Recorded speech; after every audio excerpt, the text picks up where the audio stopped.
इमं पृथिवीनाथमादिमं निष्परिग्रहं आदिमं तीर्थनाथं च ऋषभ स्वामिनं स्तुमः।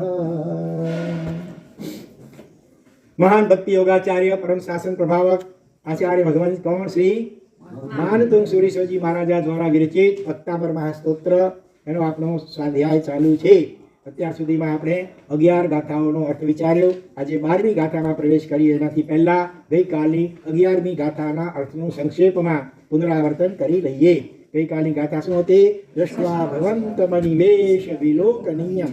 દ્રષ્ટવા એટલે શું? બોલો જલ્દી। દ્રષ્ટવા એટલે દર્શન કરીને, આપણે જોઈને। હા, ભવંતમ, ભવંતમ એટલે આપને જોઈને, આપના દર્શન કરીને। આપ કેવા છો? અનિમેષ વિલોકનીય। નિમેષ એટલે આંખનો પલકારો, બટકું મારવાનું છે। અનિમેષ એટલે પલકારો પાડ્યા વિના સ્થિર દ્રષ્ટિથી, એકાગ્ર દ્રષ્ટિથી દર્શનીય, વિલોકનીય એટલે કે દર્શનીય, દર્શન કરવા યોગ્ય એવા આપના દર્શન કરીને પછી નાન્યત્ર દોષમુપયાતિ જનસ્ય ચક્ષુ। જનસ્ય ચક્ષુ, જન એટલે લોકોના, ચક્ષુ એટલે આંખ, નેત્ર। એ અન્યત્ર તોષમ ન ઉપયાતિ, અન્યત્ર એટલે બીજે ઠેકાણે ક્યાંય પણ, તોષમ ન ઉપયાતિ, તોષ એટલે સંતોષ, આનંદ, એને ન ઉપયાતિ એટલે નથી પામતી। બરાબર, લોકોની આંખો પછી બીજે ક્યાંય ઠરતી નથી, બીજું કાંઈ એને જોવાનું આકર્ષણ થતો નથી, કુતૂહલ વૃત્તિ પણ થતી નથી। અને આ જ વાતને સમજાવવા દૃષ્ટાંત આપ્યું। પીતવા પય શશિકર દ્યુતિ દુગ્ધ સિંધો, જેણે દુગ્ધ સિંધો, દુગ્ધ એટલે દૂધ, અને સિંધુ એટલે સમુદ્ર। દૂધનું સમુદ્ર કેવું છે ભાઈ? ક્ષીર સમુદ્ર। એનું પય એટલે પયસ એટલે અહીંયા પાણી। કેવું છે પાણી? શશી કર દ્યુતિ, શશી એટલે ચંદ્રમા, કર એટલે કિરણો, અને દ્યુતિ એટલે કાંતિ। ચંદ્રમાના કિરણો જેવી જેની કાંતિ, સફેદ ઉજ્જવળ કાંતિ છે એવું પય એટલે પાણી છે સમુદ્રનું। એને પીતવા, પીતવા એટલે પીને, પીધા પછી જલનિદેહે સારમ જલમ અસિતુમ રસિતુમ કહ ઈચ્છે જલનિધિ, જલનિધિ એટલે સમુદ્ર, જલ એટલે પાણી, નિધિ એટલે ખજાનો, સમુદ્ર પાણીનો ખજાનો કોણ? સમુદ્ર। એનું સારમ જલમ, સારું પાણી, રસિતુમ, રસિતુમ એટલે અહીંયા ચાખવા માટે અથવા પીવા માટે, ક ઈચ્છે એટલે કોણ ઈચ્છે? કોઈ જ નહીં છે।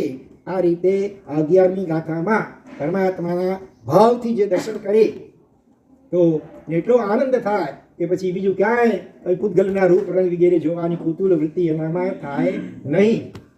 જો થઈ રહી છે એનો મતલબ હજી આપણે જેવી રીતે શાસ્ત્રકાર ભગવંતો ઈચ્છે છે એવી રીતે એવા ભાવથી, અહોભાવથી આપણે હજી દર્શન કરી શક્યા નથી।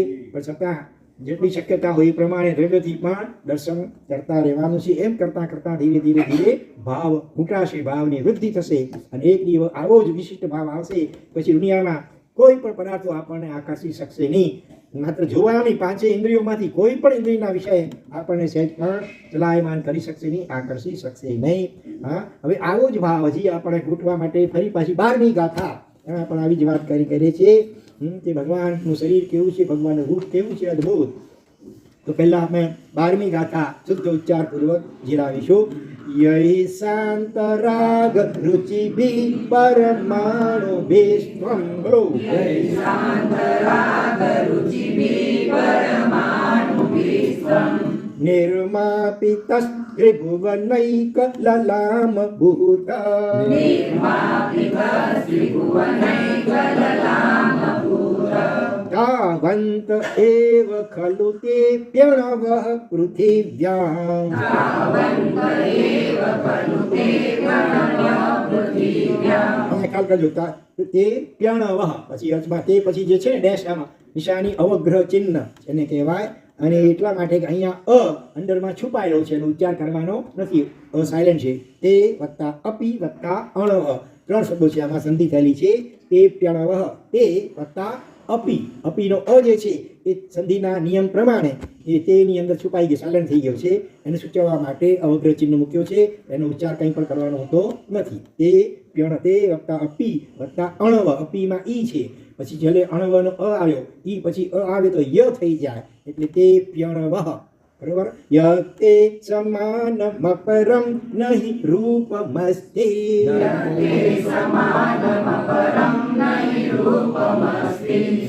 પહેલા આપણે જનરલ રીતે એક વાર એમ જ આ ગાથાનો ભાવાર્થ સ્વરૂપમાં સમજી લઈએ, પછી આપણે શબ્દ પ્રમાણે અર્થ કરીશું. આ ગાથાની અંદર પરમાત્માનું અદ્ભુત રૂપ, કેવું શાંત રસ ઝરતું ભગવાન એટલે ઉપશમ રસના ભંડાર છે.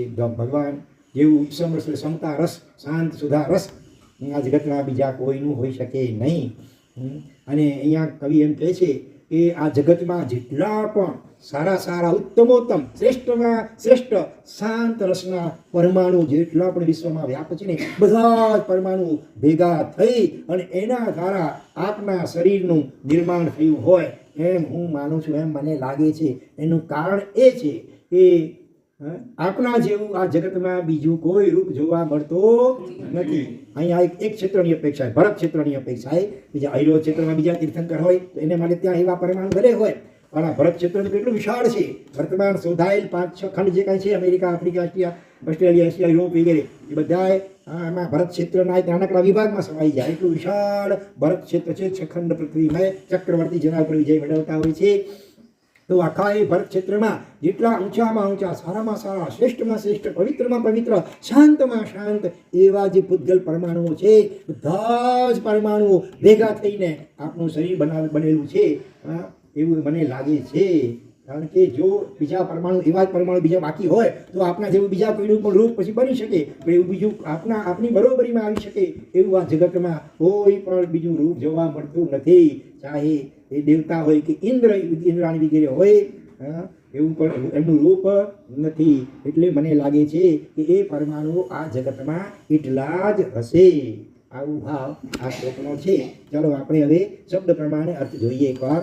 યૈહિ, ય એટલે જે, યૈહિ એટલે જે પરમાણુઓ વળે, એવા પરમાણુઓ છે શાંત રાગ રુચિ ભિ પરમાણુ ભિ. અહીંયા પરમાણુનો વિશેષણ છે આ શાંત રાગ રુચિ ભિ. શાંત રાગ, અહીંયા રાગનો અર્થ રસ લઈ લઈએ. શાંત રસની રુચિ, રુચિ એટલે કાંતિ. આ બે રીતે આનો અર્થ થઈ શકશે આ શાંત રાગ રુચિ ભિનો. શાંત રસની કાંતિ, રુચિ એટલે કાંતિવાળા જે પરમાણુ, અથવા બીજો અર્થ લઈએ તો જેમાંથી રાગ ભાવ શાંત થઈ ગયો છે એટલે વિતરાગ બને એ. એની રુચિ, રાગ શાંત થઈ જાય એવી રુચિ એટલે ઈચ્છા, એ અર્થ લઈ શકીએ. એવા જે પરમાણુઓ એના વડે, આ ત્રીજી ભક્તિ બહુવચન છે, એના વડે અર્થમાં જે શાંત રસની કાંતિવાળા પરમાણુઓ વડે ત્વમ નિર્માપિત, તમારું નિર્માણ થયેલું છે, તમારા શરીરની રચના કે ગોઠવણ થયેલી છે. પછી અહીંયા ભગવાનનું સંબોધન મૂક્યું છે. ભગવાન આપ કેવા છો? ત્રિભુવન નૈક લલામ ભૂત. ત્રિભુવન, 3 ભુવન. 3 ભુવન કયા? સ્વર્ગ મૃત્યુને પાતા, અધો ઉર્ધ્વને તિરછાલ, 3 ભુવન. એમાં એક ભુવન નૈક છે ને, ત્રિભુવન વત્તા એક, અને એ આવે ભેગા તો આઈ બની જાય એટલે ત્રિભુવન નૈક લલામ ભૂત. લલામનો અર્થ આભૂષણ અલંકાર પણ થાય, અને લલામનો બીજો અર્થ તિલક પણ થાય. તિલક કપાળું કરવામાં આવે તે, તો કપાળમાં સરસ મજાનું તિલક હોય તો કપાળ એ શરીર શોભે. તો ત્રણેય જગતમાં એક એટલે અજોડ અદ્વિતીય, બરોબર, અજોડ કોટીના તિલક સમાન અથવા તો આભૂષણ સમાન એવા ભૂત એટલે અહીંયા સમાન અર્થમાં લેવાનું, આભૂષણ રૂપ. ત્રણેય ભુવનમાં એક એટલે અજોડ અદ્વિતીય કોટીના અલંકાર રૂપ અથવા આભૂષણ રૂપ અથવા તો તિલક રૂપ એવા હે ભગવાન. બરોબર, આ ભગવાનનું સંબોધન છે. ભગવાનથી આ ત્રણેય જગત શોભે. કપાળે સૌભાગ્યનો ચાંદલો બહેનો એ કરેલો હોય તો કપાળ પણ શોભે, અને ચાંદલો ન હોય તો બોખું લાગે, અથવા અલંકાર શરીરમાં પહેલા હોય તો શરીર કેવું દીપે, અને અલંકાર વગરનું શરીર જરા બોખું લાગે. તો અહીંયા ભગવાનની હાજરીથી ત્રણેય લોક શોભી રહ્યા છે. આખું જગત, આખું વિશ્વ, આખું યુનિવર્સ એ શોભી રહ્યું છે. એટલે અહીંયા ભગવાનને 3 ભુવનના એક એટલે એક અજોડ, જેનો જોટું ન મળે એવા અજોડ અદ્વિતીય એવા આભૂષણ અથવા તો તિલક રૂપ એવા હે ભગવાન, જે શાંત રસની રુચિ એટલે કાંતિવાળા પરમાણુઓ વડે તમ એટલે તમે નિર્માપિત, તમારું નિર્માણ થયું છે, તમારા શરીરની રચના થયેલી છે. તાવંત એવ ખલુ તે અપી અણવ પૃથિવ્યામ. પૃથિવ્યામ એટલે પૃથ્વી ઉપર, તે અપી અણવ તે પરમાણુઓ, અણુ એટલે અહીંયા પરમાણુ, તેવા પરમાણુઓ તાવંત એવ, તાવંત એટલે તેટલા, એવ એટલે જ, ખલુ એટલે ખરેખર, જો ખરેખર કહેવા માટે આગળ બીજા બે શબ્દો આવી ગયા છે. કિલ, હજી એક શબ્દ આવ્યો છે, બે અક્ષરનો છે, નનુ. કિલ, નનુ અને ખલુ, આ ત્રણેયનો અર્થ ખરેખર. બરોબર. તો ખરેખર આ પૃથ્વી ઉપર એ પરમાણુઓ એટલા જ તાવંત એવ, એવ એટલે જ, એવ અને અપી ને આ શબ્દો ઘડી ઘડી આવશે. એવ એટલે જ, અપી એટલે પણ, એ પણ પરમાણુઓ, અણવ બહુ વચન છે, અણુઓ, અણુઓ એટલે પરમાણુ, તે અણુઓ તે પરમાણુઓ એટલા જ આ પૃથ્વી ઉપર હશે. કારણ કે યત, યત એટલે જે કારણથી, તે યત તે છે ને એમાં યત અલગ અને તે અલગ. યત એટલે જે કારણથી, તે સમાનમ, તે એટલે પણ તમારા, તમારા સમાન, તમારા જેવું, અપરમ રૂપમ ન હિ અસ્તિ, અપર રૂપ બીજું રૂપ, હિ એટલે પણ ખરેખર, એ ચોથો શબ્દ આવ્યો ખરેખર કહેવા માટે. હિ એટલે પણ ખરેખર, ખલુ એટલે ખરેખર, નનુ એટલે ખરેખર અને કિલ એટલે પણ ખરેખર, અપરમ રૂપમ નહીં અસ્તિ, બીજું રૂપ નથી છે ખરેખર આ જગતમાં.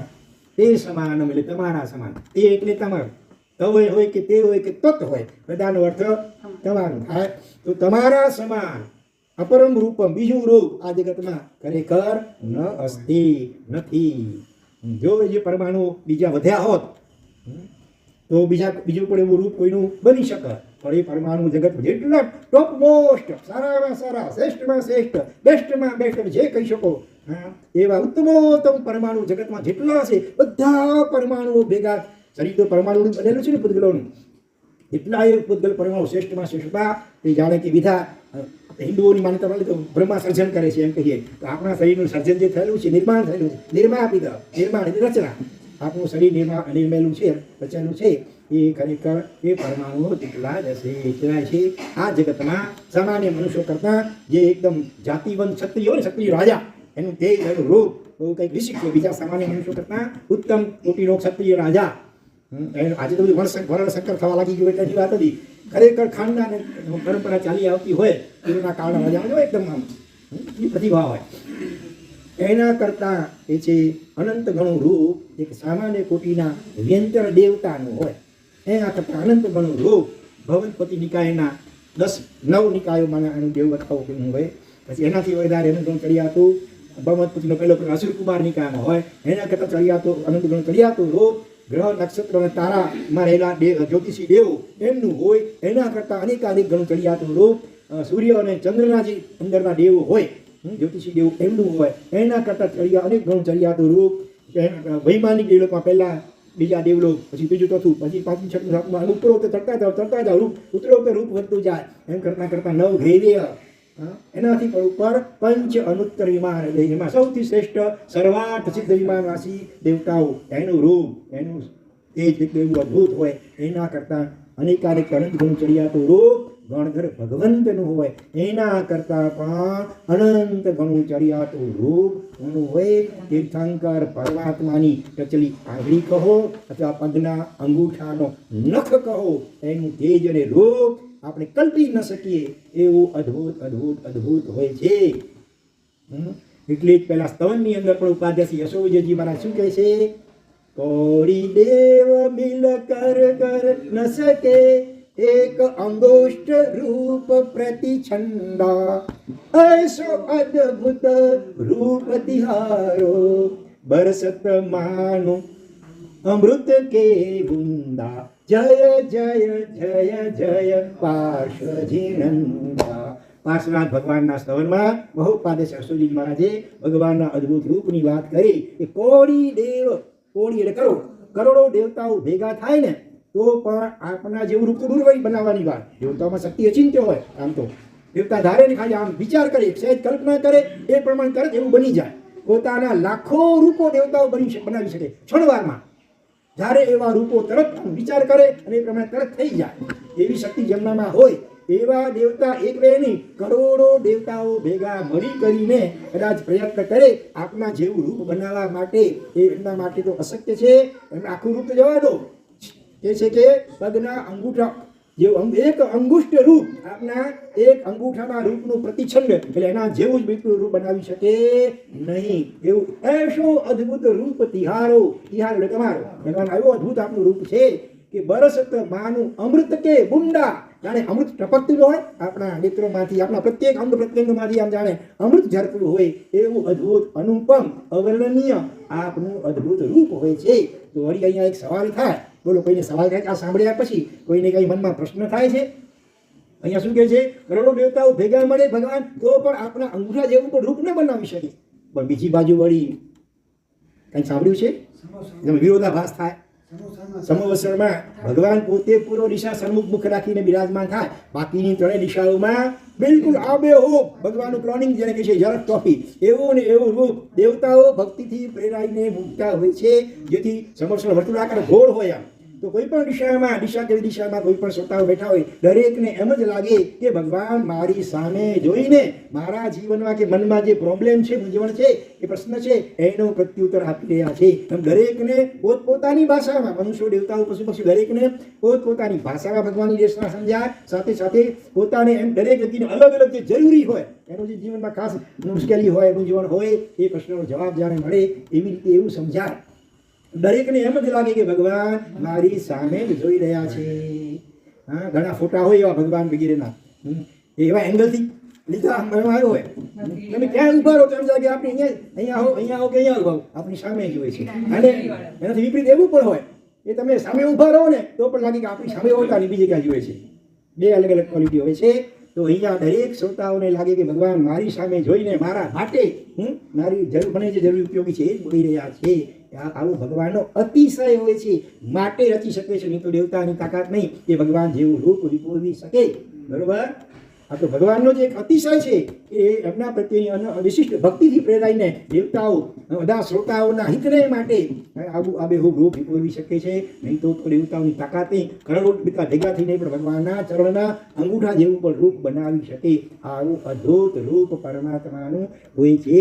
અને એવી જ કંઈક વાત વિતરાગ સ્તોત્રમાં કલિકાલ સ્વર્ણ હેમચંદ્રાચાર્ય ભગવાન પણ એક શ્લોકમાં કહે છે કે નિરીક્ષિતુમ રૂપ લક્ષ્મી સહસ્રાક્ષોપી ન ક્ષમઃ.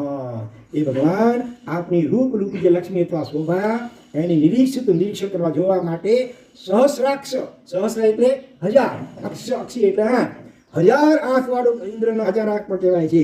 1000 આંખો વિકુરીને પણ કદાચ કોઈ જોવાય છે ને કોઈ પણ એનો ધરપકડ સંતોષ ન થાય, તૃપ્તિ ન થાય. એટલું અદભુત હજી જોયા જ કરું જાણે આંખનો પલકારો પડે એ પણ એને ગમે નહીં. બરોબર? હા, આવું અદ્ભુત ભગવાન આપનું રૂપ હોય છે. અને સ્વામીન સહસ્ર જીભોપી સક્તો ભક્તુમ ન તે ગુણા. 1000 જીભ વડે એકી સાથે આપના ગુણોનું વર્ણન કદાચ કોઈ કરવા સરસ્વતી કે બૃહસ્પતિ વગેરે છે તો પણ સંપૂર્ણ ગુણોનું વર્ણન યુગોના યુગો સુધી કર્યા કરે તો પણ સંપૂર્ણ વર્ણન થઈ શકે નહીં. એવા આપના અનુપમ અદ્ભુત અનંત ગુણો હોય છે. અને આવું આપનું અદ્ભુત રૂપ હોય છે. દુનિયાના રૂપ રંગ તો જીવને મોહ કે વિકાર રાગ ઉત્પન્ન કરાવે એવા મોટે ભાગે હોય છે. ત્યારે ભગવાનનું રૂપ કેવું હોય? ઉલટા વિકારો સમી જાય. ગમે એવો કોઈ વિકારી આત્મા હોય ભગવાનના સમક્ષમાં તો દેવીઓ, અપ્સરાઓ, ઇન્દ્રાણી વગેરે પણ આવતી હોય છતાં કોઈને વિકાર કે મોહ ઉત્પન્ન થાય નહીં. એ પરમાત્માની વિતરાગ દશાનો આ અદ્ભુત પ્રભાવ હોય છે. ભગવાનની કરુણા અને અહિંસા અને પ્રેમ એના પ્રભાવે જન્મજાત વૈરવાળા પ્રાણીઓ, પશુ પક્ષીઓ પણ વેરભાવ ભૂલીને આસુપાસે બેસીને ભગવાનની દેશના સાંભળે. એ ભગવાનની હૃદય મળેલી મૈત્રી ભાવ, કરુણા, પ્રેમ, અહિંસા એનો પ્રભાવ. અને બીજી બાજુ ભગવાનની જે વિતરાગ દશા છે, પરમ શાંત રસ જે મુદ્રા વગેરે છે એનો એ પ્રભાવ છે કે કોઈ પણ જીવને ત્યાં વિકાર ઉત્પન્ન થાય નહીં સમવસરની અંદર. તો એ વાત અહીંયા કહે છે કે હે ભગવાન, ત્રણેય ભુવનમાં એક અજોડ આભૂષણ અલંકાર કે તિલક રૂપ એવા એ ભગવાન જે શાંત રસની કાંતિવાળા પરમાણુ વડે તમારું નિર્માણ થયેલું છે. તે પરમાણુ આ પૃથ્વી ઉપર ખરેખર કેટલા જ હશે એમ માનું છું. કારણ કે તમારા શ્રીમાં બીજું કોઈ એવું સ્વરૂપ ક્યાંય જોવા મળતો નથી. તો આપણે કેટલા મહાભાગ્યશાળી છીએ કે આવા પરમાત્મા એના રોજ સ્થાપના નિક્ષેપે ભલે પણ દર્શન કરવા મળી રહ્યા છે. તારી મૂર્તિએ મન મોયું રે મનના મોહનિયા. તારી સુરતીએ જગ સોયું રે જગના જીવનિયા. શ્રીમંત સ્વામી ભગવાનના સ્તવનમાં કહ્યું છે ભગવાન તારી મૂર્તિએ મન મોયું. મોહ કરો, ચાલો દોષોનું સેવન કરવું છે કરો, રાગ કરવો છે પરમાત્મા પ્રત્યે કરો, મોહ કરવો છે પરમાત્મા એની પ્રતિમામાં મૂર્છિત થાવ. ઘડી ઘડી વારંવાર જોવાનું મન થાય. મને યાદ આવ્યું અત્યારે આગમ વિશાળ જંબુ વિજયજી મહારાજ હા દેરાસરમાં દર્શન કરવા જાય એમાં પણ ખાસ કરીને અમે અનેક વાર જોયું છે શત્રુંજય ગિરિરાજ ઉપર જાય ખૂબ કલાક સુધી ભગવાનની ખૂબ ભક્તિ કરી અનેક સ્તવનો વગેરે બોલી પછી જ્યારે બહાર નીકળતા હોય થોડું બહાર નીકળે વળી અંદર જાય વળી થોડી સ્તુતિ સ્તવના કરી વળી બહાર નીકળે વળી અંદર જાય વળી છે પુનરીક્ષણ સુધી આવી જાય વળી પાછા અંદર જાય ઘડી એટલે કે આમ જાણે ભગવાનને છોડવાનું મન થાય નહીં બરોબર ને આવું આપણને ક્યારે થયું છે સંવેદના ધારો કે તમે ભગવાન ચૈત્ય વંદન વિધિ છે પૂજા વગેરે કરી અને તમે બહાર આવી તમારા ઘરે જઈ રહ્યા છો રસ્તામાં તમારા કોઈ બેનપણી કે તમારા કોઈ મિત્ર વગેરે કે તમારું સગુવાળું કોઈ મળી જાય કે હાલો જરા દર્શન કરી આવીએ કે હા ત્યાં તમે શું જવા શું આપણો એવા દર્શન તમે કરી આવ્યા તમે કરી આવો ભલે પછી આપણે નિરાતે ઘરે બેસીને વેળાઓ કે વાતો કરીશું એટલે એક વાર એવી રીતે પણ તમે નાસ્તો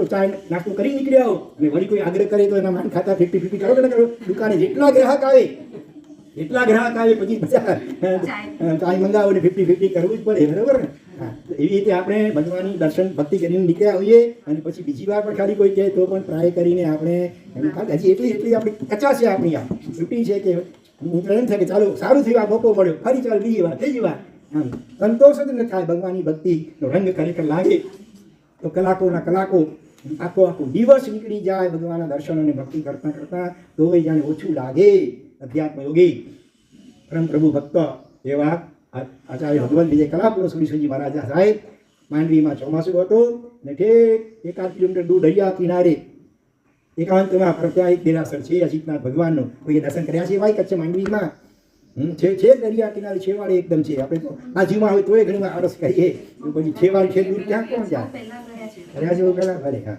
એકદમ ત્યાં શાંતિ હોય કોઈ ખાસ લગભગ નહીં હોતો એટલે ભગવાન અને આપણે બે બસ ઉપવાસ કરીને આખો દિવસ સવારથી સાંજ સુધી એ દેરાસરમાં પરમાત્માની ભક્તિ કર્યા જ કરતા હોય અને એવી જ રીતે હિંમતભાઈ બેડાવાળા વગેરે જેવા હોય રાતના પર આખી રાત દેરાસરમાં પુરાઈ ગયા અચાનક ભગના ભૂલથી તોય પણ દરવાજા ખખડાવ્યા નહીં કે ભાઈ મને બહાર કાઢો નહીં આવો મોકો ક્યાંથી મળે આમ રજા લેવા જઈએ તો શીખડા અહીંયા મળે કે ન મળે પણ આ કુદરતી મોકો આપ્યો છે આખી રાત પરમાં સુઈ ન ગયા ત્યાં આપણે અહીંયા છોકરા આવે વ્યાખ્યાનમાં છોકરા આવે ઘણા એ ઓળખતા હોય ઘરવાળાને ઓળખતા હોય ને પછી કે આ ભગત માણસ છે ક્યાંક ભક્તિમાં ગુમ થઈ ગયા છે એમને કોઈ શંકાઓ ન થાય એનું જીવન જેવું હોય ને ભક્તિમાં ક્યાંક લીન થઈ ગયા ક્યાંક ધ્યાનમાં ચડી ગયા છે ચિંતા ન થાય એને તો આવા પરમાત્મા આપણને મળ્યા છે કેટલા આપણે ભાગ્યશાળી છીએ ઘરે સ્થાપના નિક્ષેપે પ્રતિમા રૂપે મળ્યા છે એને પણ પ્રતિમા કે મૂર્તિ રૂપે ન જોતા સાક્ષાત ભગવાન છે એવા ભાવથી ખરેખર દર્શન કરવા જોઈએ તો આપણા માટે એ સાક્ષાત ભગવાનની જ ગરજ સારે માટીનું પૂતળું બનાવ્યું હતું દ્રોણાચાર્યનું કોણે એકલવ્યે પણ એ પ્રતિમા કે એકલવ્ય એ મૂર્તિ રૂપે નહીં પણ સાક્ષાત મારા ગુરુ દ્રોણાચાર્ય છે એવા ભાવથી એમને વંદન કરે એમની આજ્ઞા લે અને પછી ધનુર્વિદ્યાનો અભ્યાસ કરે તો સાક્ષાત દ્રોણાચાર્ય જેને ધનુર્વિદ્યા શીખી હતી એવા અર્જુન કરતા પણ એકલવ્ય સવાયો ધનુર્ધારી બની ગયો એટલે ભાવ ઉપર આધાર છે હરિહંત આરાધક મંડળના ભાઈઓ બહેનો દર મહિને યાત્રા કરો છતાં અલગ ઠેકાણે એટલા જણા જોડાયા હતા એમાં પહેલા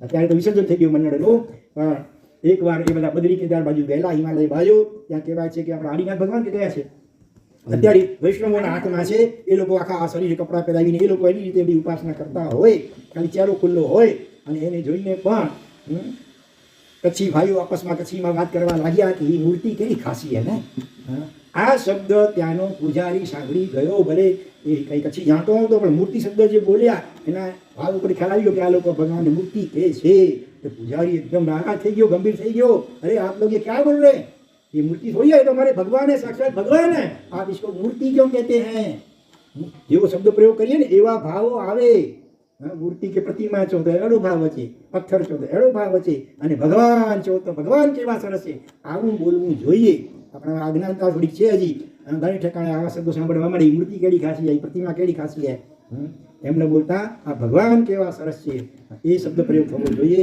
તો એવા સાક્ષાત ભગવાન જેવા ભાવો આવી શકે બરોબર અને આવા ભગવાન આપણને દર્શન કરવા મળ્યા છે કેટલા ભાગ્યશાળી છીએ બહુપાદ્ય શ્રી યશોવિજયજી મહારાજ પહેલા જ આદિનાથ ભગવાનના સ્તવનમાં કે જે સ્તવન આજે દેરાસરમાં બોલાયું હતું ને છેલ્લે ચોથા સ્તવન તરીકે એમાં શું કહે છે આગળ કે આંખડી અંબુજ પાંખડી ભગવાનની આંખ કેવી છે ભગવાને એક એક અંગ પ્રત્યંગનું વર્ણન કર્યું છે આંખ અંબુજ પાંખડી અંબુજ એટલે કમળ અંબુ એટલે પાણી કેટલા ડોળ્યા અંબસ, અંબો લીધી, અંબો એટલે પાણી, જલ લીધી, જલ એટલે પણ પાણી, નીર એટલે પણ પાણી, વારી એટલે પણ પાણી, ઘણા ઘણા શબ્દો છે. તો અહીંયા અંબુ એટલે પાણી, અને અંબુ જ પાણીમાંથી જન્મે, કોણ? કમળ. પાણી વાચક જેટલા શબ્દો હોય એની પાછળ જ લગાડો એટલે કમળ વાચક શબ્દો બની જાય. પંકજ, અહીંયા પંક એટલે કાદવ, પાણી ને કાદવ બંનેમાંથી જન્મે છે એટલે પંકજ એટલે કમળ. તો આંખડી કેવી? ભગવાનની અંબુજ પાંખડી, જાણે કમળની પાંખડી ન હોય, જાણે આંખડી, અંબુજ પાંખડી. કવિઓ કવિની રીતે શૃંગાર રસમાં વર્ણન કરે તો એવા પ્રકારે બી ઉપમાઓ આપે ને, એનું મુખ કે ચંદ્ર જેવું વગેરે વગેરે ઉપમાઓ આપે અલગ અલગ. તો એ શૃંગાર રસ જીવને નીચે પાડે, જ્યારે આ શાંત રસ, ભક્તિ રસ જામે એવી બી ઉપમાઓ આપી છે. આંખડી, અંબુજ પાંખડી, અષ્ટમી શશી સમ ભાલ. ભાલ એટલે કપાળ, પરમાત્માનો કેવો છે? અષ્ટમી શશી સમ. અષ્ટમી એટલે આઠમ, આઠમ ચંદ્રમાં અડધો હોય ને, હા, તો આ એક બાજુ ગોળ આમ ને પછી નીચે અહીંયા સીધું, એટલે આઠમના ચંદ્રના જેવું ભાલ એટલે ભગવાનનું કપાળ એવું શોભી રહ્યું છે. અષ્ટમી શશી સમ ભાલ લાલ હો વદન તે શારદ ચંદલો. પરમાત્માનું વદન એટલે મુખ આખું, એ ચહેરો કેવો છે? શારદ ચંદલો. શરદ ઋતુનો પૂર્ણિમા, શરદ પૂર્ણિમાના ચંદ્ર જેવો એકદમ ગોળ બટોળ તેજસ્વી સૌમ્ય શાંત પ્રશાંત. વદન તે શારદ ચંદલો. અને વાણી અતિ રસાળ લાગે. ભગવાનની વાણી એની તો શું અત્યંત રસાળ. શેરડીનો રસ કે હાપુસ તમારી કેરી, એનો રસ પણ એની આગળ પાણી ભરે. હા, શું કહ્યું? ભગવાનની વાણી કેવી છે? તો કે દ્રાક્ષ વિયાસે ગઈ વનવાસે, પીલે રસો શેરડી, અમૃત દીઠું સ્વર્ગે દીઠું સુરવધુ ગાવતી. ભગવાનની વાણી માટે કહ્યું છે. આમ તો દ્રાક્ષ મીઠી કહેવાય, અમુક દ્રાક્ષ ખાટી નહીં, પણ એકદમ મીઠી દ્રાક્ષ હોય. એ તો શરમાઈ ગઈ ભગવાનની વાણીની મીઠાશ જેને જોઈને, તો એને લાગી એની આગળ હું તો કાંઈ નથી, એટલે શરમાઈ કરી અને જંગલમાં ભાગી ગઈ. દ્રાક્ષના બગીચાઓ ગામથી દૂર આમ હોય. દ્રાક્ષ વિહાસે, વિહાસે વિલખી પડી ગઈ, બોંઠી પડી ગઈ, શરમાઈ ગઈ, ગઈ વનવાસે. એ વનવાસ શહેર છોડીને વનમાં ચાલી ગઈ. અને પીલે રસ શેરડી, શેરડીની કોઈ મીઠાશ ઘણા બહુ હોય, પણ શેરડીને તો ભગવાનની વાણી આગળ મારો રસ પણ ફિક્કો છે. એણે આપઘાત કરી નાખી ઈર્ષ્યાથી એને, કે મારા કરતા વળી ચડિયા તો બીજું કોઈ હોઈ શકે? તો હું એને જો કાં એ નહીં ને કાં હું નહીં આ જગતમાં. બેટર છે કે હું જેનો આપઘાત કરી નાખું. એટલે બિચારી ગઈ ને સંચામાં પીલાઈ ગઈ, એને આપઘાત કરી નાખ્યો. કેવી ભક્ત કવિઓએ સુંદર ઉપેક્ષાઓ કરી છે. એ રીતે પછી છે અમૃત મીઠું પણ સ્વર્ગે મીઠું. અમૃત પણ સાંભળીએ છીએ આપણે, અમૃત મીઠું, બહુ મીઠાશ હોય, અને એનું જે પાન કરે બહુ દીર્ઘાયુષી બને વગેરે. પણ એ પણ અમૃત મીઠું સ્વર્ગે મીઠું. સ્વર્ગમાં ચાલી ગઈ. ધરતી ઉપર ભાઈ મારું કામની ભગવાનની વાણીની મીઠાશ એવી છે, એની આગળ હું પણ ફિક્કો લાગીશ. એ પણ અમૃત પણ સ્વર્ગમાં ચાલ્યું ગયું. દેવતાઓને અમૃત ભોજી કહેવાતા હોય છે. હજી પણ આવી ઉપમાઓ છે બીજી. તો ભગવાનની દ્રાક્ષ આવી ગયું. તો વાણી અતિહી રસાળ. કેટલા વાણીના અતિશયો? ભગવાનની વાણીના 35 અતિશયો હોય. ભગવાનની વાણીની મીઠાશ કેવી હોય, અદ્ભુત. એની માટે એક સરસ દ્રષ્ટાંત શાસ્ત્રમાં આપે છે. એક એકલી બાઈ હતી, વિધવા હતી બિચારી, અને ઘરમાં કોઈ કમાવનાર નહીં, એટલે ન છૂટકે એને કોઈ પડોશમાં કોઈ શેઠાણી ત્યાં ઘરકામ વગેરે જે કંઈ બતાવે કામ એ કરવા પડે છે. તો શેઠાણીનો સ્વભાવ બહુ આકરો હતો. એની કદર ન કરે, ગમે એટલું સારું કામ કરે તો એને રોજ એને કંઈ નહીં ઠપકા આપલા કરી કટુ વચન સંભળાવ્યા જ કરે. તો વિચારીઓની કરે શું, ગરજ હતી. એટલે એક વખત જેઠાણીએ ઓર્ડર કર્યો, ગરમીના દિવસોમાં જા જંગલમાંથી જલ્દી બળતણ માટે ગેસનો જમાનો નહોતો, લાકડા લઈ જા. વિચારી વૃદ્ધ મહી દોશી જંગલમાં ગઈ ગરમીના દિવસોમાં તડકામાં. હવે પોતે તો લાકડા કાપી શકે એની તાકાત ન હોય, પણ અહીં તો કોઈ નાની નાની લાકડીઓ ક્યાંક પડેલી હોય તો એ વીણી મહા મુસીબતે લાકડીનો ભારો એકઠો કર્યો અને દોરડીથી બાંધી મહા મુસીબતે એને માતા ઉપર ચડાવ્યો છે. અને હવે ઘર તરફ પાછી આવી રહી છે. આવી કરી મધ્યાહન સમય થઈ ગયો, સમજો 1-1.5 વાગી ગયો છે. એકદમ પાછળમાંથી રેપ ઝેપ થઈ ગઈ છે બિચારી, થાકીને લોથ થઈ ગઈ છે, રસથી ઘડું સુકાઈ રહ્યું છે, ભૂખ પકડીને લાગી છે. અને આવી સ્થિતિમાં એ માછી આવી કરે, લાકડીનો ભારો એ મૂકે છે આંગણામાં. અને પહેલી શેઠાણી તાળુકી ઉઠી, હાલી એ આટલી શું લઈ આવે લાકડી, આ તો તને મરી જશે બાળવામાં, એટલી કામ નહીં આવે. આવા કટુ વચનો સંભળાવ્યા. આપણે તો આવું કંઈ નથી કરતા ને જ્યારે. તો જા બીજા હાથે આટલા લાકડા લઈ આવ, પછી તને ખાવા મળશે, ત્યાં સુધી ખાવા નહીં મળે. પકડીને ભૂખને તરસ લાગ્યા છે, થાકીને લોથ થઈ ગઈ છે, પાસે રેપ જેપ થઈ ગઈ છે. ઉપરથી કાનમાંથી કીડા ખરી પડે એવા કટુ વચન સાંભળવા મળ્યા. પણ કોની આગળ પોકાર કરે, કેટલી ધામ છે બિચારી ન છૂટકે વળી પાછી બિચારી જેમ તેમ કરી મહા મુસીબતે પાપા પગલી ચાલતી જંગલમાં ગઈ. મહા મુસીબતે વળી થોડી ઘણી લાકડીઓ ભેગી કરી, ભારો બાંધ્યો, જેમ તેમ કરી માથે ચડાયો. અને હજી 2-4 ડગલા આગળ વધે છે ત્યાં તો પગમાં વાગ્યો દુકાળમાં અધિક માસની જેમ. હા, એટલું બધું થાક ને હતું બધું. એના ઉપર વળી સૂળ ફોકાઈ ગઈ, અણીદાર એકદમ પાવરની સૂળ ફોકાઈ ગઈ છે. ભયંકર પીડા થાય છે. ના હવે નીકળી નહીં તો એક ડગલું પર આગળ ચાલી શકાય નહીં. તો ઘરે પહોંચો રસ્તામાં જ રામ રમી જાય, ન છૂટકે બિચારી. એક હાથ માથા ઉપર ભારી ઉપર રાખ્યો છે પડી જાય એટલા માટે, અને ધીરે ત્યાં નીચે નમી રહી છે કાંટો કાઢવા માટે. અને બરાબર એ જ દિવસે થોડીક કદી દૂર ભગવાનનો સમોવસણ મંડાયો હતો અને ભગવાનની સુમધુર દેશના વાણી શરૂ થઈ હતી. એના શબ્દો યોજન ગામીની વાણી મીઠી વરસંતી જલધાર માતા મરુદેવીના નન. તો અહીંયા એ શબ્દો કાને પડ્યા અને એવા મધુર શબ્દો હતા. એ તો ભગવાનની વાણી અદ્ભુત હોય. કેટલીક પ્રકારના રાગ રાગી, હજારો પ્રકારની રાગ રાગીણીઓ સંગીતમાં જે તાલ સુર એ બધું કહેવાય, એ બધું મિશ્રિત હોય. માલકોંસ જેવો મધુર રાગ હોય, એમાં વળી અધુરામ ગુરુ દેવતાઓ બેકગ્રાઉન્ડ મ્યુઝિક પૂરે એની અંદર વીણા વાંસળી દિવ્ય વાજિંત્રો દેવતા સંગીત હોય. તો વાત જ શી કરી. એ તો ભગવાનની વાણી પોતે જ એવી મીઠી. તો એક દૂધ જ પહેલાના કામ નાખ્યું આવતું તો અસલી દૂધ એની મીઠાતર જોવા મળે. અને સાકર નાખો તોય ન થાય. સાચા ગાયના જે જંગલમાં ખરેખર સારી રીતે બધું ઘાસચારો બી ચરતી હતી, એ ગાયોનું જે દૂધ તાજું શેર કર્યું દૂધ, એની મીઠા અને આજનું બાટલીવાળું ને થેલીવાળું દૂધ તમારું સાવ ફીકું. એમ એક તો ભગવાનની વાણી એવી અદ્ભુત દિવ્ય મધુર હોય. અને એમાં વળી આ બેકગ્રાઉન્ડ મ્યુઝિક દેવતાઓ દ્વારા પૂરવામાં આવી. એટલે એ વાણી એટલી બધી સુમધુર કે જેને આપણે કોઈ કલ્પના ન કરી શકીએ, વર્ણન ન કરી શકીએ સંપૂર્ણ. એ પેલા માજીના કાને પડે છે. અને એ કાને પડતા માજી એવા સાંભળવામાં તલ્લીન બની ગયા, તન્મય બની ગયા કે પોતાની આ તમામ દુઃખો ભૂલી ગયા. થાક, ભૂખ, તરસ, પરસેવો, ગરમી, તડકો, જેઠાણીના કટુ વચન, અને જો સમયસર નહીં પહોંચું તો વળી એવા સાંભળવા પડશે, બધું ભૂલી ગયા. અને ભગવાનની દેશના કેટલા કલાક ચાલે સળંગ? 3 કલાક એક પ્રહર ચાલે. એ સાંભળવામાં 3 કલાક સુધી માજી આમ ને આમ રહ્યા. શરીરની બધી પીડાઓ, મનની પીડાઓ બધું બોલાઈ ગયું. અને ભગવાનની દેશનામાં તન્મય પાછા વાંકા એક માથે પગમાં સૂળ મુકાઈ છે. અને એ સ્થિતિમાં આમને આમ રહી ગયા. શાસ્ત્રકારો કહે છે, ધારો કે જે ભગવાન મહાવિષ્ણુની દેશના 16-48 કલાક ચાલી છેલ્લે, એવી રીતે કદાચ ધારો કે 6 મહિના સળંગ જો ભગવાનની દેશના ધારો કે ચાલે ને, તો આ માજી 6 મહિના આ જ પોઝિશનમાં રહી. ભૂખ, તરસ, ગરમી, તડકો, માન, અપમાન બધું બોલાઈ જાય. આવી અદ્ભુત અનુપમ પરમાત્માની દિવ્ય વાણી હોય છે. એટલે કે છે વાણી અતિ રસાળ લાલહો જગ જીવન જગ વાલહો લક્ષણ અંગે વિરાજતા અડહિય સરસ ઉદાર લાલરો. ભગવાનના શરીરે લક્ષણો સારા સારા હાથમાં, પગમાં અને અન્યત્રમાં એવા લક્ષણો હોય ઉત્તમ કોટીના બધા સૂર્ય, ચંદ્ર, ધજા, પતાકા, પર્વત, મેરુ પર વગેરે વગેરે. એટલા એક અડહિય સહસ, અડ એટલે 8, અડહિય 8 અધિક જણા છે એવા સહસ એટલે 1000, 1008 લક્ષણો પરમાત્માના શરીર ઉપર પગ વગેરેમાં શોભતા હોય. લક્ષણ અંગે વિરાજતા અડહિય સહસ ઉડાર રેખા કર ચરણાદિ કે હાથ કરેલે હાથ અને ચરણ એટલે પગમાં બધી અલગ અલગ રેખાઓ પણ ઉત્તમ કોટીની હોય. અભ્યંતર નહીં પારલા, અને અંદરમાં રેખાઓ એટલે ગુણો હોય, સદગુણો, એનો તો કોઈ પાર જ ના આવે એવા અનંત રેખાઓ અંદરમાં આવે છે.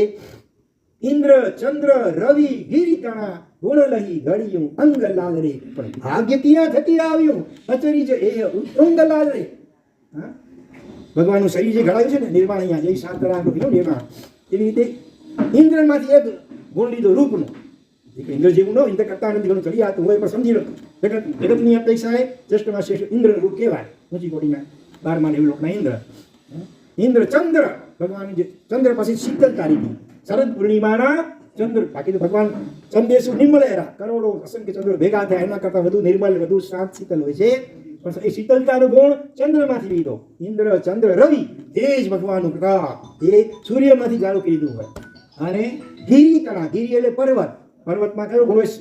સહનશીલતા અને અડગતા, અડોલતા. એ ભગવાન ગમે એટલા ઉપસર્ગો થયા તો એ પણ ભગવાન ચલાયમાન ન થયા. તો અડોલતાનો ગુણ, નિર્ભયતા અને સહનશીલતાનો ગુણ પર્વત પાસેથી લીધો. પણ હજી એક પ્રશ્ન સમજાય થતું નથી કે ભાગ્ય ક્યાં થકી આવ્યું? આ બધા ગુણો ને આવું રૂપ ને આવું તેજ ને આવી વાણી ને આ બધું ભેગું થઈને આપણામાં આવ્યું. આવું આપણું ભાગ્ય એ ભગવાન તમે કોની પાસેથી લાવ્યા? એના ભગવાન જેવું ભાગ્ય કે પુણ્ય જગતમાં કોઈનું હોય નતું. એ અમને અચીરી જ આશ્ચર્ય થાય છે ખરેખર બહુ. આવી અદભુત રીતે ઉપાધ્યાય યશોજી મહારાજે વર્ણન કર્યું. ગુણ સગલા અંગે કર્યા, અંગી કર્યા. બધા જ ગુણો દુનિયામાં જેટલા સારા સારા ગુણો, બધા જ ગુણો, એક પણ ગુણ બાકી ના રહે. અનંત ગુણો અને સ્વીકાર પોતાના શરીરમાં કે અંતરમાં ધારણ કર્યા. અને દૂર કર્યા સરી દોષ, જેટલા દોષ હતા રાગ દ્વેષ મોહ કામ ક્રોધ ઈર્ષ્યા તમામે તમામ દોષોને વાળી જોડીને સાધના દ્વારા ધ્યાન દ્વારા એવા ભસ્મીભૂત કરી નાખ્યા. એક પણ પરમાણુ પણ દોષનો કોઈ રહ્યો નહીં. વાચક યશ વિજય છોડ્યો દેજો સુખનો ઘોષ. ભગવાન અમને પણ સુખનું પુષ્ટિ આપજો. તો આવી રીતે અનેક ભક્ત કવિઓએ આ સ્તવનોમાં અને સ્તુતિઓમાં અને સ્તોત્રો દ્વારા પરમાત્માના સદભૂત ગુણો, ભલા કોઈ અતિશયોક્તિની પણ વાસ્તવિક ગુણોનું ગાન કરીને પોતાની જીભને પવિત્ર બનાવી છે. અને આપણે એ ગુણોને સાંભળીને શું કરીએ? આપણા કાનને અને આપણા મનને પવિત્ર બનાવીએ. બરોબર? તો આવું ભગવાનનું અદ્ભુત રૂપ છે. વિતરાગ સ્તોત્રમાં કલિકાલ સાહેબ હેમચંદ્રાચાર્ય ભગવાન એક પ્રકાશમાં પણ ભગવાનનું કેવું વર્ણન કરે છે. જગતના એ આપણે વ્યાજ સ્થિતિ અલંકાર કહેવાય. દેખીતી રીતે લાગે કે આ તો ભગવાનના ટીકા થઈ રહી છે, નિંદા થઈ રહી છે, પણ હકીકતમાં એ જ સાચી પ્રશંસા હોય. કેવી રીતે? તો અહીંયા કે છે ભગવાન આ જો દેવ સુદેવ ગુરુધર્મ આપણે ભગવાને દેવ તરીકે પણ કહીએ છીએ ને, તમે વળી દેવ છે ને, દેવતાઓનું તો એકે લક્ષણ આપણામાં દેખાતું નથી. છતાં તમે શ્રેષ્ઠ દેવ કહેવાઓ છો, એ વળી કેવી રીતે? જો દુનિયામાં તો દેવતાઓનું લક્ષણ શું જોવા મળે છે? કે ન પક્ષી પશુ સિંહાની વાહનાસી ન વિગ્રહ. વિગ્રહ એટલે શરીર, ભગવાનનું શરીર. દુનિયામાં બીજા દેવદેવીઓ જોઈએ છે ને, કોઈ વાઘ ઉપર બેઠેલા હોય, કોઈ સિંહ ઉપર બેઠેલા હોય, કોઈ પોતાના પગ નીચે માણસને કચડેલો હોય, કોઈ ગરુડ વગેરે કોઈ પક્ષી ઉપર બેઠેલા હોય. એવું તો એવું એક વાહન આપણે એના ઉપર આપણું શરીર બેઠેલું તો છે નહીં. બસ આવા જ બેઠા છો નીચે. પછી નેત્ર ગાત્ર વક્રાદી વિકાર વિકૃતાકૃતિ. આપણી આકૃતિ દુનિયાના બીજા દેવદેવી જોઈએ છે, કોઈની આંખો ગોળા કાઢેલી હોય, કોઈ જીભ બાર લપકારા મારતી હોય, કોઈ વિકરાળ સ્વરૂપ હોય. આવું એક લક્ષણ પણ આપણામાં જોવાતું નથી. આપ તો આમ બેઠા છો. નેત્ર ગાત્ર વક્રાદી વિકાર વિકૃતા. વિકારોને કારણે વિકૃત આકૃતિ એવી આપણી નથી. નસૂલ ચાપ ચક્રાદી શસ્ત્રાંક કર પલ્લવ. દુનિયાના દેવદેવીઓના હાથમાં તો કંઈ ને કંઈ શસ્ત્ર હોય. શૂલ એટલે ત્રિશૂળ હોય પોતાના હાથમાં, ચાપ એટલે ધનુષ્ય હોય, ધનુષમાં શૂળ ચાપ ચક્રાદી ચક્ર હોય. એવા આપણા હાથમાં તો પણ યાર આમ છે ભાઈ, કોઈ આવું કોઈ શસ્ત્ર નથી આપણી પાસે, નથી કોઈ વાહન. અને નાંગના કમનીયાંગ પરિસંગ પરાયણ. અંગના એટલે સ્ત્રી. દુનિયા દેવદેવીઓ જે અડખે પડખે સ્ત્રી વગેરે હોય, એવું પણ આપણી ત્યાં કઈ જવાતું નથી. તો પછી આપણે અમે કયા લક્ષણથી સુદેવ તરીકે સ્થાપિત કરી શકીએ? દેવદેવીઓમાં લક્ષણ એકાદ લક્ષણ તો ઘટવું જોઈએ ને. એ લક્ષણ આપણામાં ઘટતું નથી. આ જાણે ટીકા જેની ભાષા થઈ, પણ બીજી રીતે એક તો વિશેષતા છે. આ બધું નથી એ તો સારું છે. આ તો બધા અપલક્ષણો કહી શકાય. હમણાં જે વર્ણન કર્યા એ લક્ષણો સારા લક્ષણો નથી, પણ અપેક્ષા કરીએ તો બધા અપલક્ષણો કહી શકાય. એક આપણામાં લક્ષણ નથી. એ તો આપની વિતરાગતાને સૂચિત કરે છે. અને માટે જ આપ દેવ નહીં, આપ કોણ છો? દેવાધિદેવ છો. દેવોથી પણ અધિક દેવ. દેવોના રાજા ઇન્દ્રો, એ બધા ઇન્દ્રો પણ આપણા ચરણોની સેવા ઝંખતા હોય છે. ઇન્દ્ર પણ ઢગાનું રૂપ લઈને આપને અભિષેક કરવા દ્વારા કહેતા ભગવાન. દુનિયાની દ્રષ્ટિએ ભલે દેવતાઓનો રાજા માલિક કહેવાતો ઇન્દ્ર, પણ આપની આગળ તો પામર 4 ગણા ઢગા 4 રૂપ લઈને અભિષેક કરે છે. તો આવી રીતે ભક્ત કવિઓએ પરમાત્માના રૂપ વિગેરેનું વર્ણન કર્યું છે. એટલે ખરેખર બીજું કાંઈ વિચિન આવડતી હોય ને, કાંઈ પ્રેરાસમાં જઈને બેસી જાઓ ભગવાન સામે. હા, જોયા કરો, માત્ર પ્રેમથી જોયા કરો તો ક્યારેક કેવો ચમત્કાર સર્જાઈ જાય. હા, 7 રસ્તાના બાબુભાઈ, અગાઉ પ્રાય દ્રષ્ટાંત થયું છે. ફરી યાદ કરાવી દઉં. મૂળ સિરોહીના રાજસ્થાનના, પણ મુંબઈમાં રહે છે 7 રસ્તામાં. અત્યારે ઉંમર લગભગ 70-72 વર્ષની છે. હવે અનેક વાર અમને મળેલા છે. તો એ જાતે સુથારી કામ કરતા, આમ બ્રાહ્મણ જાતીય બ્રાહ્મણ હોવા છતાં પણ સુથારી કામ કરતા હતા. એક વખત હાલકેશ્વર શ્રીપાળનગરના એરિયામાં ભાઈ શેઠને ત્યાં સુથારીનું કામ હશે, સુથારી કામ કરતા હતા. એટલે પણ જીવ ભદ્રિક પરિણામ હૃદયના નિર્મળ, આમ જે સરળ. એટલે આપણા ભગવાન જૈન દેરાસરની અંદર ગયા છે. પણ હવે કાંઈ બાજુ ખબર નથી, ભગવાન છે બસ એટલો ભાવ, બાકી કોઈ વિધિ તો આવડે નહીં. હાથ જોડીને બસ આમ પ્રેમથી એકી જશે અપલક નેત્રે અનિમેષ વિલોકનીય. હા, જોયા કરે. એકાએક ચમત્કાર થયો. શું ચમત્કાર થયો યાદ આવે છે? અગાઉ મેં તમને કહ્યું હતું આ દ્રષ્ટાંત. ભગવાનના નેત્રોમાંથી પ્રકાશના કિરણો નીકળ્યા, ઈશ્વર સિદ્ધો, અને બાબુભાઈના આંખ દ્વારા અંદરમાં પ્રવેશી જાય છે. હા, શાસન દેવતા પણ કરી શકે, અથવા જે હોય તે. તાહરી ગત તું જાણે રે દેવ, સ્મરણ ભજન તો વાચક યશ કરે. ભગવાન કેમ થયું હોય તમે જાણો, થયું એ હકીકત છે. ને ત્યારથી એ બાબુભાઈને ઓટોમેટિક ધ્યાન દશા શરૂ થઈ ગઈ. એ પહેલા કોઈ ધ્યાનનો અભ્યાસ એમણે કર્યો, કોઈ સીબી નહોતી ભરી, કોઈ ધ્યાન કેમ કરાય કશું ખબર વાંચ્યું નહીં, સાંભળ્યું નહીં. કરતાં ઓટોમેટિક એ ધ્યાનની શરૂઆત થઈ ગઈ. પછી તો ઘરે પણ કંઈ બેઠા હોય તો ધીમે ઓટોમાં બેઠા હોય અને ઓટોમેટિક ધીરે ધીરે આંખ બંધ થવા લાગી જાય અને એકદમ ઊંડા ધ્યાનમાં એ સરકી જાય. અને આગળ જતાં આ ભાવમાં તો એણે એક એવા દર્શન નહોતા કર્યા પાલિતાણા કે શંકેશ્વરના, એના દ્રશ્યો પણ ધ્યાન અવસ્થામાં દેખાવા લાગ્યા. એનાથી આગળ વધીને પોતાના 4 પૂર્વ ભવો પણ એમને ધ્યાનમાં દેખાયા. આગલા ભાવે રાજસ્થાનમાં તેઓ દિગંબર જૈન તરીકે હતા, એનાથી આગલા ભાવમાં ક્ષત્રિય રજપૂત તરીકે હતા, એનાથી આગલા ભાવમાં તિરિંચ અવતાર પાડાનો અવતાર પણ એમને પોતાનો જોયો. બરોબર. કદાચ નેવલાલીમાં આપણે ક્યારેક આવશે. મુંબઈમાં તો અવારનવાર અમારી પાસે આવતા, થોડું દૂર કહેવાય, પોતે 72 વર્ષની ઉંમરના. તો ભાવ એવો છે કે ક્યારેક ને ક્યારેક જરૂર કે આવશે તો તમને દર્શન કદાચ કરાવીશું. તો કહેવાનો મતલબ કાંઈ ન આવડતું બસ આમ જોયા જોયા કરું, જોયા દુનિયામાં રૂપરંગ ઘણું જોયો. શું વળ્યું ભાઈ?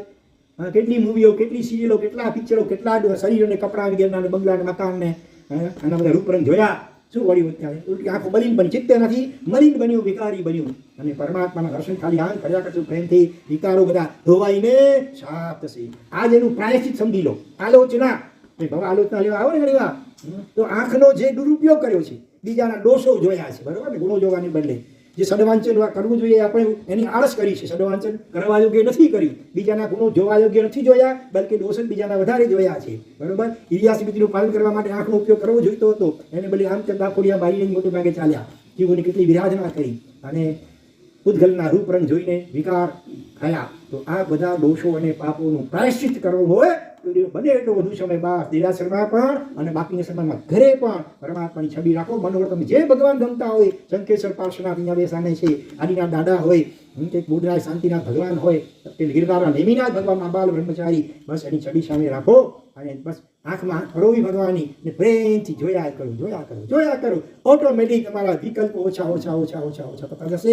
અને નિયમિત આ અભ્યાસ કરશો, કોઈ ધન્ય ક્ષણ એવી આવી ઓછીથી ધ્યાન દશા લાગી જશે, ઊંડા ધ્યાનમાં સરકી જવાશે અને શરીરથી ભિન્ન પરમાત્મા જેવું જે આપણું પોતાનું મૂળ પરમ આનંદમય આત્મ સ્વરૂપ છે એની ઝાંખી ઝલકની અનુભૂતિ આપણને મળી જાય તો નવાય નહીં. બરોબર. શાસ્ત્રીય દૃષ્ટાંત પણ યાદ આવે. કીર યુગલ, કીર એટલે પોપટ અને પોપટી, દંપતી બંને. જંગલમાં એક દેરાસર પેલા વસ્તી હશે આજુબાજુમાં, ધીરે ધીરે વસ્તી ખાલી થઈ ગઈ. જેમ કચ્છમાં અબડાસામાં રાણપુર ગામ ખાલી દેરાસર પડ્યું છે, વસ્તી બધી નાશ થઈ ગઈ. તો એ જંગલમાં આદિનાથ દાદાનું દેરાસર હતું. ઉડતા ઉડતા પોપટ ને પોપટી દેરાસરમાં પ્રવેશ કરે છે અને આદિનાથ ભગવાન વિશાળ કાય ભવ્ય અને બસ જોતા જ રહી ગયા. થોડીક વાર આમ જોયે છે, બીજ ઠેકાણ તો ક્યાંય જાય તો લોકો આમ ઉડાડવા પ્રયત્ન કરે. તો કેવો સરસ માણસ છે આપણો, કેવું પ્રેમથી આપણી સામે જુએ છે. હા, આપણે ઉડાડતો નથી. આ માણસ કેવો સારો સરસ છે. આવા ભાવ ઓળખાણ તો છે ને ક્યાં ભગવાન વિજય કઈ ન, આ માણસ જેવી આકૃતિ છે એના માણસ કેટલો સારો છે બીજા બધા કરતા. એ પ્રેમથી જોયા કરે, જોયા કરે, જોયા કરે. અને કહેવાય ને લવ એટ ફર્સ્ટ સાઇટ, પ્રથમ દ્રષ્ટિનો પ્રેમ. ભગવાન જોતાની સાથે એ ભગવાનના પ્રેમમાં પડી ગયા. ઓળખાણ ભલે નથી ભગવાન તરીકેની, પણ આ માણસ બહુ સારો છે. અને જ્યાં લાગણી બંધાય, પ્રેમ બંધાય, ત્યાં કંઈક ને કંઈક આપવા વગર રહેવાય ખરો ને. ભાઈ લાભ દેવું જ પહોંચો. અરે ભાઈ ખપના કાંડીને એટલી પેકડી પછડી ડગણું પહોંચો. પોપટીને પોપટીને આદિનાથ દાદા સાથે લાગણી બંધાઈ ગઈ છે. તો શું કરે એની ભૂમિકા પ્રમાણે જંગલમાં ઉડી ઉડી અને ચોખા ડાંગરના ખેતર હોય એની જે પોંક હોય એ કાચમાં લઈ આવે અને ભગવાનના હથેળીમાં મૂકે. આ એમનો રોજનો ક્રમ. અને આ રીતે એક ઓગ સંજ્ઞાથી વલે પણ ભગવાન સાથે જે તાર જોડાયો એના પ્રભાવે તેજ ગતિમાંથી મનુષ્ય ગતિ રાજા અને રાણી બને છે. અને આગળ પણ આત્માનો પછી વિકાસ ચાલુ જ રહે છે. એટલે પક્ષીને પણ જો આવું થઈ શકે તો આપણે તો મનુષ્ય છીએ, આપણે ભગવાનના સ્વરૂપને, ગુણોને, ઉપકારોને વ્યાખ્યાન વગેરે દ્વારા અવારનવાર સાંભળી શકીએ, સમજી શકીએ છીએ. તો પછી આપણે પણ જો આ પ્રયોગ કરીએ તો દરેક શ્રાવક શ્રાવિકાના ઘરમાં સામાયિક ખંડ અલગ હોય, કૌશલશાળા જેવું હોય, એમાં બેસીને સામાયિક પ્રતિક્રમણ ઔષધ વગેરે કરે, ભગવાન સામે હોય. તો એ રીતે કરો તો આર્ત ધ્યાન, રૌદ્ર ધ્યાન, સતત સંકલ્પ, વિકલ્પ, આડા અવળા નકામા નિરંતર વિચારો કેટલા બધા બચી જવાય. ઘરમાં એવા ધોધ શાંતિનો અનુભવ થાય. ઘરવાળાઓને પણ શાંતિ. ઘરને બેઠા હો તો વળી કંઈક ને કંઈક સૂચન કરજો, મને એ અહીં બરોબર ને અહીં કયો હું કયો, અને એ લોકોને ટક લાગે. એના કરતાં આ ઘરના રૂખાવડામાં ભગવાન સામે બેસી જઈએ, ભગવાનની આંખમાં આંખ હલાવી જોયા કરીએ બસ. અને નાનકડો મંત્ર નમો હરિહંતા હરિહંત હરિહંત હરિહંત હરિહંત કરીએ છીએ ને આપણે. આવું કઈ જે તમને ફાવે તે કરો. તો થોડીક વાર બોલો પછી બાકી ચૂપ થઈ જાય જોયા કરો પ્રેમથી જોયા કરો માત્ર જોયા કરો તો એ ઘણું કામ થઈ જશે તો આવા અદ્ભુત ભાવો આ 12મી ગાથામાં માનસુરી મહારાજાએ કરેલા છે કે ભગવાન આ જગતમાં ખરેખર શાંત રસની કાંતિવાળા જેટલા ઉત્તમ પરમાણુ એનાથી શરીર આપનું બનેલું છે ખરેખર એ પરમાણુ એટલા જ હશે કારણ કે આપના જેવું અજોડ રૂપ આ જગતમાં બીજે ક્યાંય જોવા મળતો નથી વિશેષ અગ્રે વર્તમાન જીનાદ નાવિકંક બોલાવી હાર્દિક વિચ્છામી પરમ ઓમ શાંતિ શાંતિ શાંતિ ગણે લોકના સર્વે જીવોનો કલ્યાણ મંગલ અને શીઘ્ર મોક્ષ થાઓ એવી મંગલ ભાવના પૂર્વક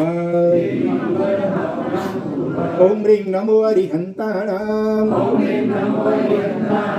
ઓમ રીમ નમો સિદ્ધાણામ ઓમ રીમ નમો આયર્યાણામ ઓમ રીમ નમો વજાયાણામ ઓમ રીમ નમો લોય સબ્બ સાહુણામ ઓમ રીમ નમો દસણસ ઓમ રીમ નમો નણસ ઓમ રીમ નમો ચારિતસ ઓમ રીમ નમો તવસ ઓમ રીમ શ્રી સિદ્ધ ચક્રાય નમઃ ઓમ રીમ નમો હરિહંતાણામ ઓમ રીમ નમો સિદ્ધાણામ ઓમ રીમ નમો આયર્યાણામ ઓમ રીમ નમો વજાયાણામ ઓમ રીમ નમો લોય સબ્બ સાહુણામ ઓમ રીમ નમો દસણસ ઓમ રીમ નમો નણસ ઓમ રીમ નમો ચારિતસ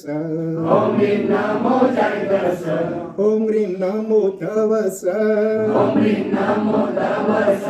ઓમ રીમ શ્રી સિદ્ધ ચક્રાય નમઃ ઓમ રીમ નમો હરિહંતાણામ ઓમ રીમ નમો સિદ્ધાણામ ઓમ રીમ નમો આયર્યાણામ ઓમ રીમ નમો વજાયાણામ ઓમ રીમ નમો લોય સબ્બ સાહુણામ ઓમ રીમ નમો દસણસ ઓમ રીમ નમો નણસ ઓમ રીમ નમો ચારિતસ ઓમ રીમ નમો તવસ ઓમ રીમ શ્રી સિદ્ધ ચક્રાય નમઃ ઓમ રીમ શ્રી સિદ્ધ ચક્રાય નમઃ ઓમ રીમ શ્રી સિદ્ધ ચક્રાય નમઃ ઓમ રીમ શ્રી સિદ્ધ ચક્રાય નમઃ ગઈકાલે આપણે ગંગુલીની જગ્યાએ ટેકચંદભાઈ દ્વારા સરસ મજાનું કચ્છી ગીત આપણે સાંભળ્યું અહંકાર કે છડે ને આણે ઈશ્વર જો કર ધ્યાન જીવ તો છડહાણે અભિમાન હા હવે આજે હરકચંદભાઈ હા ધનજીભાઈ પ્રકાશો કઈ છે ભાવ ધન કોણ ઉતારે પાર પ્રભુ બિન કોણ ઉતારે પાર કોણ ઉતારે પાર પ્રભુ બિન કોણ ઉતારે પાર બહુ ડદિયા ગમ પાર પ્રભુ બિન કોણ ઉતારે પાર પ્રભુ બિન કોણ ઉતારે પાર કૃપા તિયારી તે હમ પાયો ને નામ મંત્રદાર પ્રભુ વિના કોણ ઉતારે પાર નીકો તું મને ઉપદેશ દિયો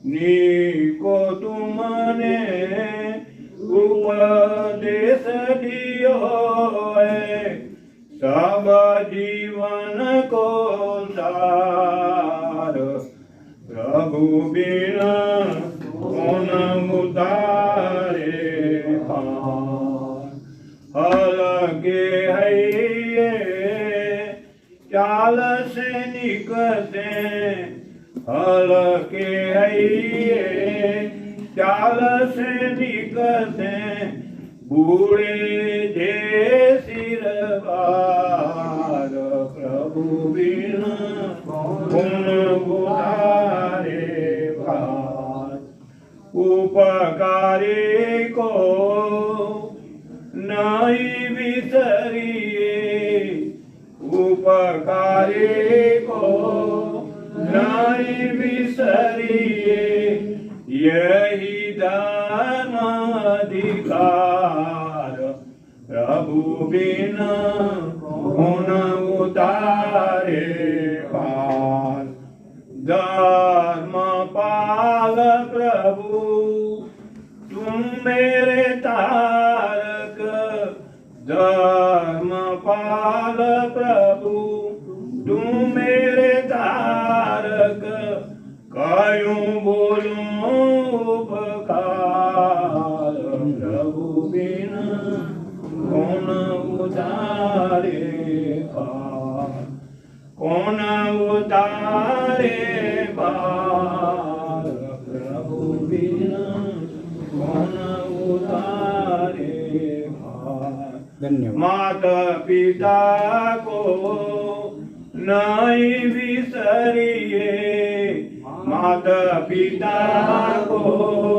नहीं विसरिए यही धर्म अधिकार प्रभु बिना कौन उतारे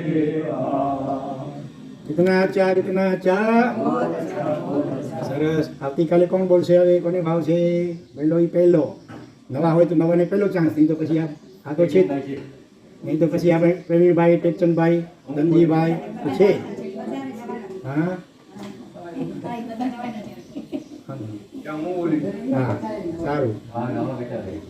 એવી જ રીતે રોજ સવારે દેરાસરમાં પણ સારી સંખ્યામાં ચૈત્યવંદનમાં ઓછો 5:30 દરમિયાન એમાં પણ ચૈત્યવંદનમાં 4 સ્તવન બોલાય છે।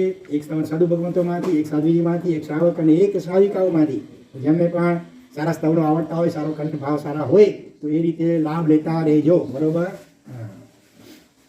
એમ તો છેવટે 6 વાગે અભિષેક માટે પણ આવજો। આજે આપણે વજ્ર પંજર સ્તોત્ર દ્વારા પરમાત્માના સુંદર ભજનનો અભિષેક કર્યા હતા। એ સ્તોત્રનો સંક્ષેપમાં અર્થ પણ વિચાર્યો હતો।